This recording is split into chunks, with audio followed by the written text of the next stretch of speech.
All right, let's check out kind of what I was telling you about. So this is the center console that I put in, and what I really like about it is, again, the radio actually mounts right down inside of here, so it's a nice clean unit. And then you're not using it. Obviously, the whole reason why I put the center console in, because it's, I need something that I can lock up. As you can see, the Scout, it's just got a canvas top that I heavily modified. Actually turned out phenomenal.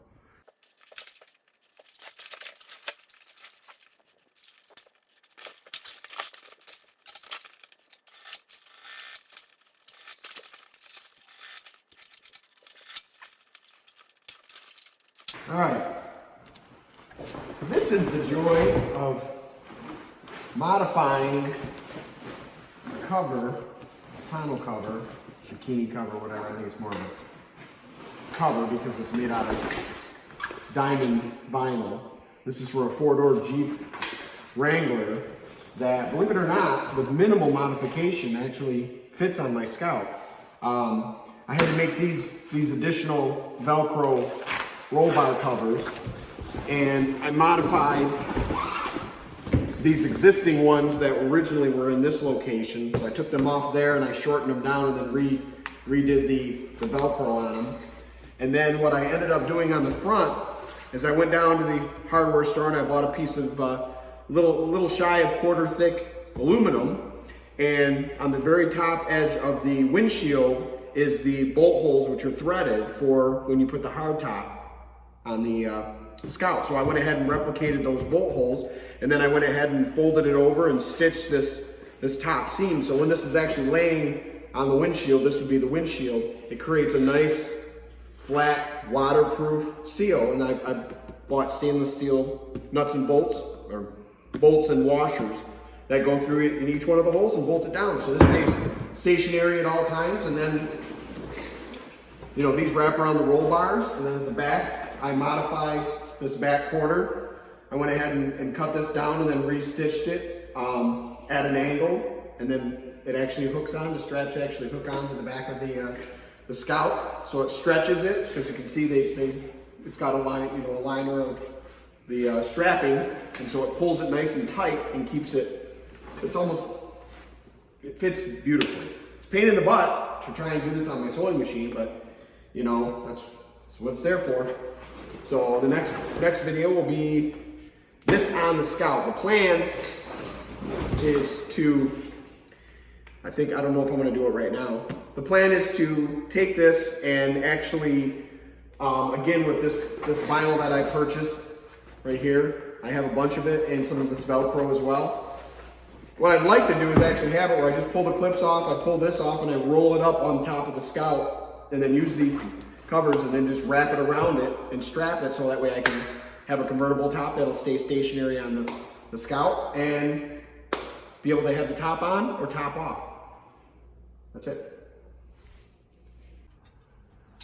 All right, I just got back from a little test drive to see how the top worked, to make sure it wasn't super loud by flapping around and everything. But as you can see, like I said before, this is, it's pulled down tight, fairly tight, and then these are the original straps that they grab underneath here under the lip of the corner, and you can see where it doesn't, obviously it doesn't come all the way down. I prefer it if it came all the way down, but you know what, beggars can't be choosers. And I think in this circumstance, when you look inside there and you see I strapped it in the middle, I strapped it around here to try and keep this from banging around as much as I can, and then I used the original straps that were originally out here at this location. I took those off and moved them to the inward. And like I said, this lip actually runs down, and if you see when the door's open, it doesn't even touch the door, top edge of the door. But when the door's closed all the way, if it rains, it's actually going to fall down, and I can put these side windows up and keep my front seats from really getting wet. And I think it'll work great. And as you can see from the top, like I said, I just went with some stainless steel bolts through the original holes, and I think it turned out phenomenally. I don't think I could have asked for a much simpler system. Paid about $130 for this cover, and maybe another $30 in material, additional material. And like I said, the plan is I'm gonna do something on the front, up in this location up here, so I can unstrap it from the back, and then I can unstrap all the Velcro cross straps, and then just roll it up, and then strap it in the front, probably like, again, with a little loop with some Velcro straps. And it'll pretty much be in a little ball right here at the side, right behind the light. I think that'll work great. I can leave it on there at all times, and then when I wanna, you know, pull it off for a nice night like tonight, which by the way, it was great night to be out driving, I can do that. All right, guys, we're back on the Scout.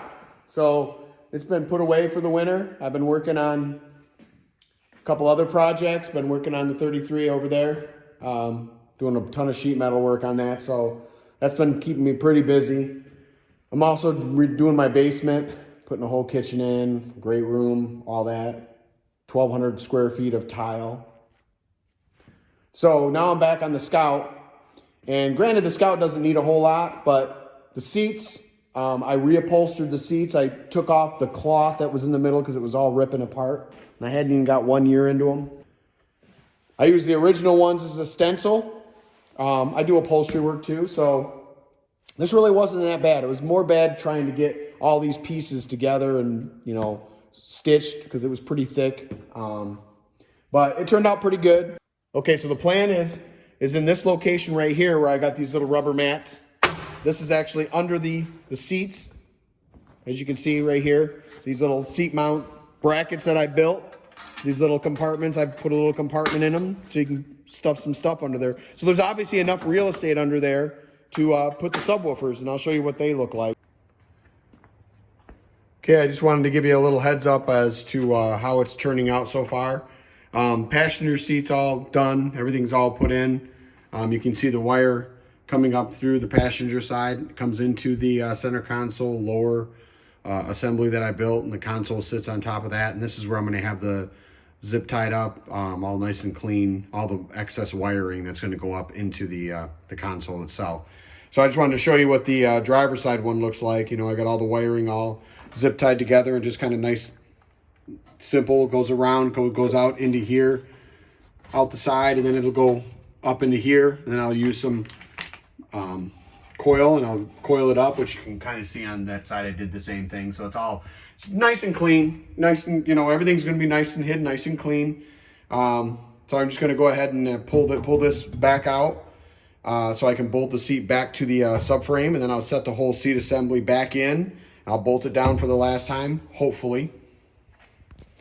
And then we'll move on from there, and we'll do the wiring and set everything up inside. Once I get the seat bolted in right here, I can actually sit in here and actually work on all the wiring up in here.